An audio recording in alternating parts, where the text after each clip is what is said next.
Orange ഫ്ലേവറിൽ ഒരു അടിപൊളി മീൻ ബിരിയാണിയാണ് തയ്യാറാക്കിയെടുക്കാൻ പോകുന്നത്.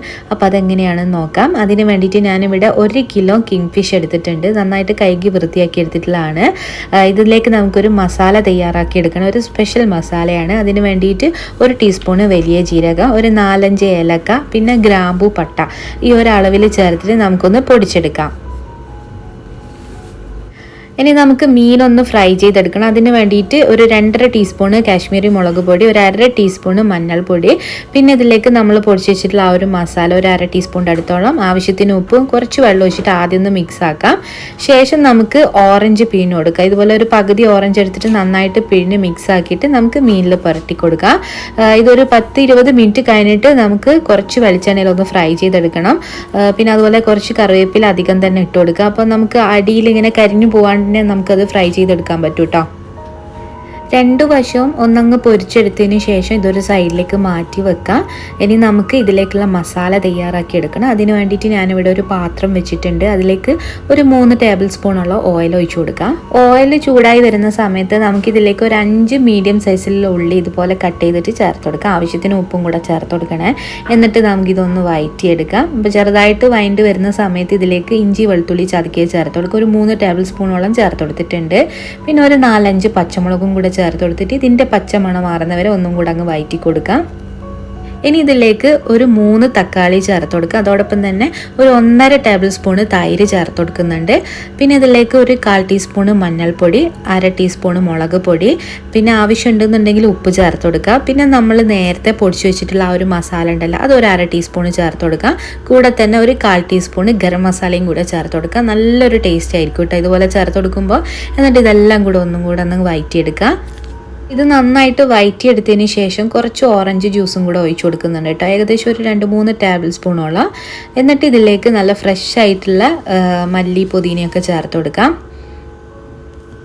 ഇതൊരു 2 മിനിറ്റ് വരെ നമ്മൾ ഇതുപോലെ ഒന്നങ്ങ് ഇളക്കി കൊടുക്കുക. അതിനുശേഷം നമ്മൾ നേരത്തെ ഫ്രൈ ചെയ്ത് വെച്ചിട്ടുള്ള മീനുണ്ടല്ലോ, അതിലൊരു പീസ് എടുത്തിട്ട് ഇതുപോലെ ഒന്നങ്ങ് പൊടിച്ച് ചേർത്ത് കൊടുക്കുക കേട്ടോ. അപ്പോൾ ഒരു നല്ലൊരു ഫ്ലേവറായി കിട്ടും നമ്മൾ ആ ഒരു മസാലയ്ക്ക്. അപ്പോൾ ഇത് നന്നായിട്ട് ഒന്ന് മിക്സ് ആക്കി കൊടുക്കുക. എന്നിട്ട് ഇനി നമ്മൾ ഫ്രൈ ചെയ്ത് വെച്ചിട്ടുള്ള ആ ഒരു ഫിഷ് എല്ലാം വെച്ച് കൊടുക്കുക. എന്നിട്ട് നമ്മൾ ആ ഒരു മസാല ഇതിൻ്റെ മുകളിലേക്ക് ആക്കി കൊടുത്തതിന് ശേഷം കുറച്ചും കൂടെ ഓറഞ്ച് ജ്യൂസ് ഒന്ന് ഇതിൻ്റെ മുകളിൽ പിഴിഞ്ഞ് കൊടുക്കുക.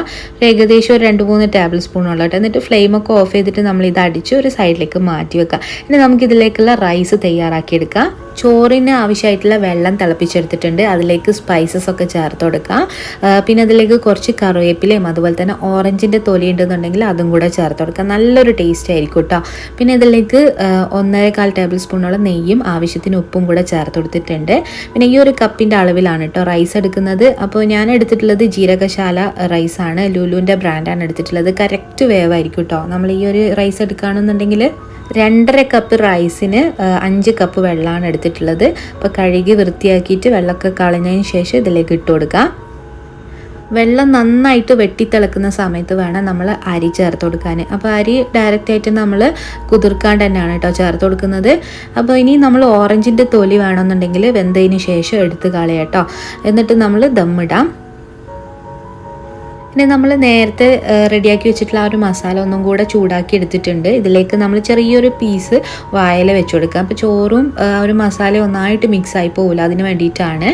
പിന്നെ സാധാരണ നമ്മൾ സെറ്റാക്കി എടുക്കുന്ന പോലെ തന്നെ ഫ്രൈ ചെയ്തിട്ടുള്ള ഉള്ളിയും അതുപോലെ നെയ്യും ഒരു മസാലയും മല്ലി പുതിനയൊക്കെ ചേർത്ത് കൊടുക്കാം. ഞാനിവിടെ 2 ലെയറായിട്ടാണ് ചെയ്ത് കൊടുത്തിട്ടുള്ളത്. ലാസ്റ്റായിട്ട് കുറച്ച് ഓറഞ്ചിൻ്റെ ജ്യൂസും കൂടെ പിഴിഞ്ഞ് കൊടുക്കുന്നുണ്ട്. അതിനുശേഷം ഫോയിൽ വെച്ചിട്ട് നമുക്ക് ഒന്ന് നന്നായിട്ട് കവർ ചെയ്യാം. എന്നിട്ട് ദമ്മാക്കിയിട്ടെടുക്കാം. ഒരു 10-20 മിനിറ്റോളം ഒന്ന് നന്നായിട്ട് അടച്ചു വെച്ചിട്ട് ഇതുപോലെ ദമ്മാക്കി എടുക്കണം. എന്നാലേ നല്ല രീതിയിൽ സെറ്റായി കിട്ടുള്ളൂ. അപ്പോൾ ഇതാ നല്ല അടിപൊളിയായിട്ട് ദമ്മായി കിട്ടിയിട്ടുണ്ട്. ഇനി നമുക്ക് വേറൊരു പാത്രത്തിലിട്ടിട്ട് ഒന്ന് നന്നായിട്ട് മിക്സ് ആക്കിയിട്ട് എടുക്കാം. അപ്പോൾ ഇതാ കണ്ടില്ലേ, അടിഭാഗത്തേക്കൊക്കെ നന്നായിട്ട് ആ ഒരു മസാലൻ്റെ ഫ്ലേവർ നന്നായിട്ട് കയറി വന്നിട്ടുണ്ട്. അപ്പോൾ റൈസിൻ്റെ എല്ലാ ഭാഗത്തും എത്തിക്കാൻ വേണ്ടിയിട്ട് നന്നായിട്ടൊന്ന് മിക്സ് ആക്കിയിട്ട് എടുക്കുക. അതിനുശേഷം നമുക്ക് വിളമ്പാവുന്നതാണ്. അപ്പോൾ തീർച്ചയായിട്ടും നിങ്ങൾ ഒരു പ്രാവശ്യമെങ്കിലും ഇതുപോലെ ഒന്ന് ട്രൈ ചെയ്ത് നോക്കണം കേട്ടോ. അപ്പോൾ ഇതിൻ്റെ ഒരു മസാല കൂട്ടോ എല്ലാം വേറെ തന്നെയാണ്, ഒരു പ്രത്യേക ടേസ്റ്റാണ്. അപ്പോൾ ഒരു പ്രാവശ്യമെങ്കിലും ഒന്ന് ട്രൈ ചെയ്ത് നോക്കുക. അപ്പോൾ ഈ വീഡിയോ നിങ്ങൾക്ക് ഇഷ്ടമായിട്ടുണ്ടെങ്കിൽ ലൈക്ക് ചെയ്യാനും ഷെയർ ചെയ്യാനൊന്നും മറക്കരുത്. ഇതുപോലത്തെ നല്ല നല്ല റെസിപ്പികളുമായിട്ട് വീണ്ടും കാണാം. താങ്ക്